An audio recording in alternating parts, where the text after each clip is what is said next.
LV is a great paper if you've got a client who's playing in a very low interest category. What they did is they identified the fact they were in a very, very bad place and they really needed to fight upwards. But fighting back on price was not an option. They were playing against the big boys. They didn't have a big budget, but they recognised the power of a brand. Back in 2006, 2007, LV was really quite a small player, just breaking into the top 10. It was the 9th biggest player and sliding backwards quite fast. And it was also losing money. It was losing about £40 million a year. So it was that sort of metaphor, staring into the barrel of a gun. This company will not survive unless it changes quite dramatically. They realised that really the only solution could come from outside. So the whole management of the general insurance business was imported from places like Direct Line and Churchill, people who really knew the marketplace. So there's very little choice other than sort of shake it all up, change it, rebrand it. They do everything really, really well. You know, often doing 1,000 little things really well changes business, not doing one big thing. But certainly getting the pricing right and the advertising were the two kind of things that transformed the company completely. First thing we did was to basically change the name, because liverpoolvictoria.co.uk, you know, you die before you put that URL in. So we wanted a new name, a new brand, and a new icon and logo. One of the ideas we were especially fond of was just using the initials of the company to just shorten it. This keeps the old existing customers happy, but also gives us a remarkable piece of emotional territory, which fits beautifully with the products we were selling. You insure the things you love. You look after the things you love. That's what LV do. Good fit. Let's think of a picture to go with it. People often said love when they saw it, which fitted in perfectly with the icon that we'd developed and the branding. Our plan was just to step up the advertising as we grew the business. Year after year, we'd spend more and more and more as we grew the business and spend as much as we could afford. And it was always as much as we could afford whilst hitting some new profit targets. And that kind of growth went hand in hand as we grew the business, we grew the advertising, and we grew the business again, the advertising. It all kind of went hand in hand and created the growth. Traditionally, Liverpool Victoria would focus their spend on direct mail, but it soon became apparent that to deliver this strategy, we'd look at a multimedia approach. TV is the best way to change your brand's image quickly.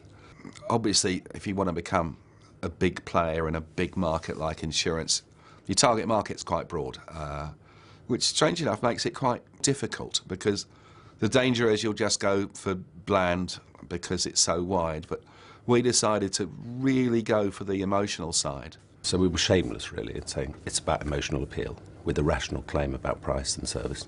TV was the number 1, number 2 and number 3 media in this campaign. We thought we'd use the sound as well. But again, there is a danger if people think sonic branding. There is a few examples out right now where the sonic branding can get on people's nerves.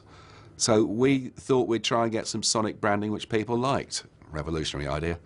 With a brand embedded within the territory of love, of course it had to be a love song, and we identified Have Love Will Travel, or as most people know it, Dum Diddy Dum.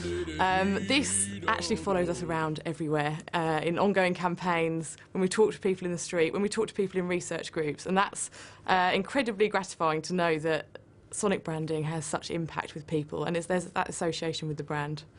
It's just been a triumph. It was a bonus. We didn't, you know, that wasn't top of our list, but it's a huge bonus to find it. And as long as people still love it, we'll stick with it.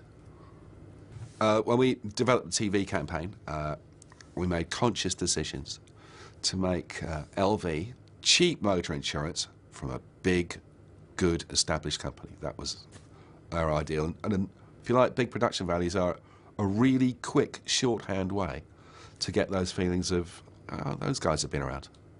They know what they're doing. The very first ad was very much a launch ad. We were launching LV into sort of consumers' consciousness. So that was very, very heavy on branding.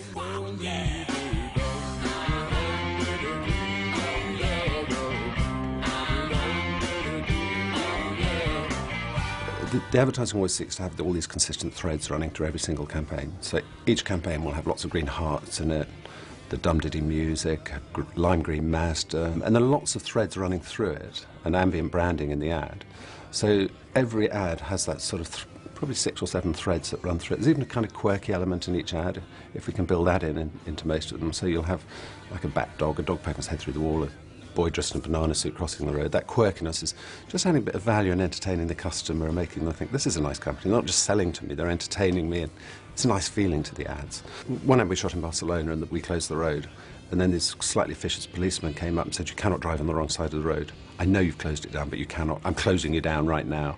And we'd just done one dress rehearsal when they stopped us. Unfortunately, we were able to use that, but it wasn't ideal. And the one that was kind of really exciting was when the car runs down the hill out of control.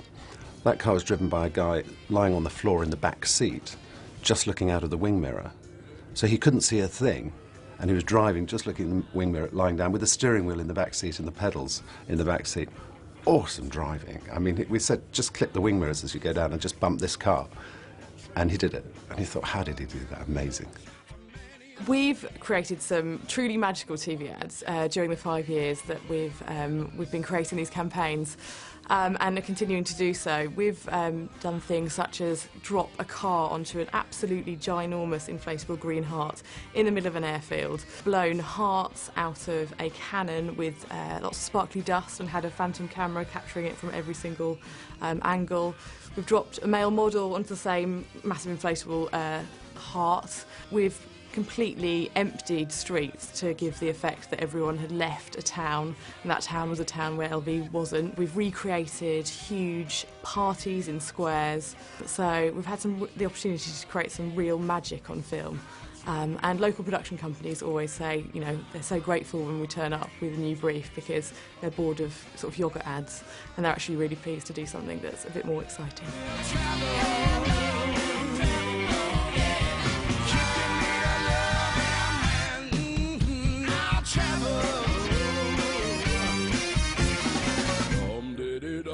The task that we were set was, you know, a pretty big one anyway, and in addition to make it even more difficult was the fact that we didn't have anywhere near the media spend that some of our main competitors did. So we were massively outspent by the likes of Direct Line and the likes of Aviva, particularly when they rebranded and relaunched themselves. So we had to be really smart about the way that we did that. So we started off with a lot of daytime TV activity.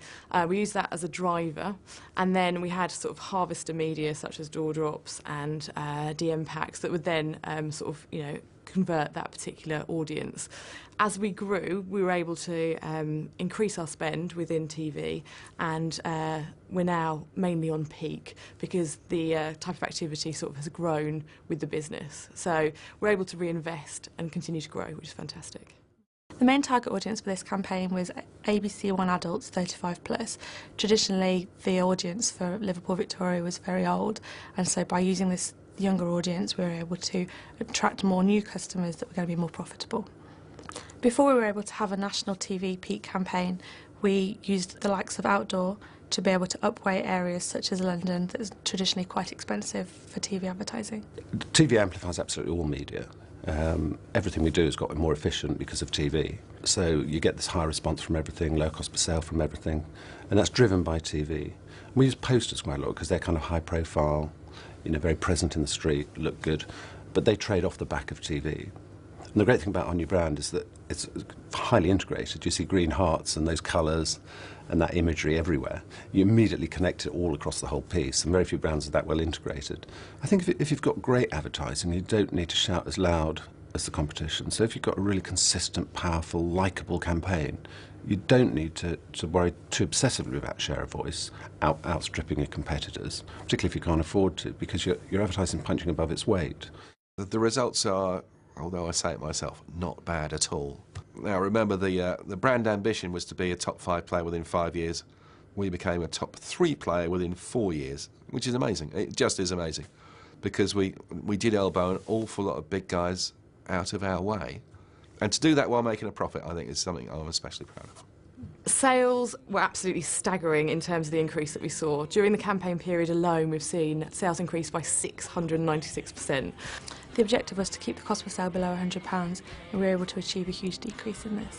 There's an average of £77, so well below the £100 mark. One thing that's really nice about success like this is we've had to take on another 1,300 people who've now got jobs with us that didn't have. That's real proof that we've grown the business. The impact in terms of profit for the campaign has been huge. In fact, it changed it from being a company that was in a loss of £39.5 million to making profits of £72.2 million. What's fascinating, in fact, is that while LV has A, grown bigger, and B, grown bigger profitably, the current shorts market as a whole has had a disastrous time. They lost, I think, £1 billion in 2009, £2 billion in 2010, and LV in profit. It's a total transformation of the brand, of the numbers, of the scale. And we've gone from 9th to 3rd in this market, and probably spending about a quarter of what the top guys spend. That's just phenomenal. It's a classic rebrand, but in a sort of digital age, right? So it proves there's the old virtue that people only want to do business with someone they've heard of. So there's a big part of TV and brand recognition in there. But there's also a complete revamp of the channels underneath, which has to respond to a marketplace which is dominated now by comparison sites and internet research. And I think it's the way they brought the two together to revive an ailing business that makes it such an impressive case. I think, you know, when you're doing anything with these brands, a lot of association and all is about getting people to shortcut in their decision making, and they've given a really nice icon that is very recognisable, is used consistently in all their advertising, and I think that's just very clever. I think one of the key learnings is that in sort of today's sort of digital world where, you know, churn to another provider is just a click away, some of the old-fashioned values of cut through, identifying with the consumer and brand affinity really sort of hold true, and they have to be part of a brand's strategy in order to grow. The story of LV, if you like, is a story of keeping things simple and just concentrating on what you have to do and then doing it well. It's got nothing to do with having lots of money. You still do the things you have to do and do it well, and you just keep an eye on keeping the consumers interested. The last 5 or 6 years have been sort of really challenging, taking on the rest of the market with LV, and, you know, we pitted our Green Heart against a Direct Line phone and a Churchill dog, and we feel like, although, you know, they're still sitting at the top, we've made some really massive inroads into the market and are continuing to build upon that. I think the real nub of why this has been an award-winning paper is that it's proof that you can transform a very small, sleepy company going nowhere. You can actually transform it and grow it very, very substantially through great advertising